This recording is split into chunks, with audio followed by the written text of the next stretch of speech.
এখানের মধ্যে ফুলে আছে না, এই অংশটাকে বলা হচ্ছে আম্বিলিকাল হার্নিয়া। হ্যাঁ, এখানের মধ্যে যে মাংস, এখানের ভিতরে উপর থেকে শুরু করে এই আমাদের যে পেটের এই বরাবরে একটা মাংস থাকে, এটাকে বলে লিনিয়া অ্যালবা।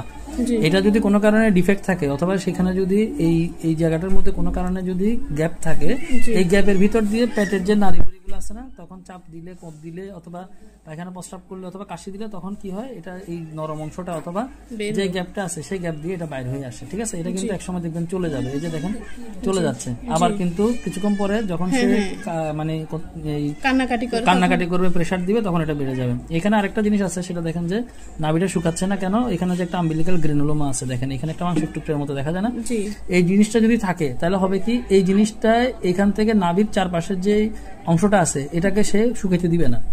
এটা যতক্ষণ থাকবে ততক্ষণ পর্যন্ত শুকাবে না, কথা বুঝছেন? এবং এখান থেকে কদিন পর পর পানি পড়বে, নানা রকমের জটিলতা হবে। তো এটাকে ক্লিয়ার করতে হবে। এটাকে বলা হচ্ছে আম্বিলিকাল গ্রেনুলোমা। যে সকল বাচ্চার সহজে নাভি শুকায় না, তাদের এরকম না আম্বিলিকাল গ্রেনুলোমা আছে কিনা সেটা আমাদেরকে আগে খেয়াল করতে হয়। যদি আম্বিলিকাল গ্রেনুলোমা থাকে, আগে আম্বিলিকাল গ্রেনুলোমাটাকে ক্লিয়ার করতে হবে। আম্বিলিকাল গ্রেনুলোমা ক্লিয়ার না হলে বাচ্চার নাভি শুকাবে না এবং এখান থেকে কদিন পর পর দেখা যাবে পানিও পড়তে পারে। কথা বুঝছেন কি বলছি?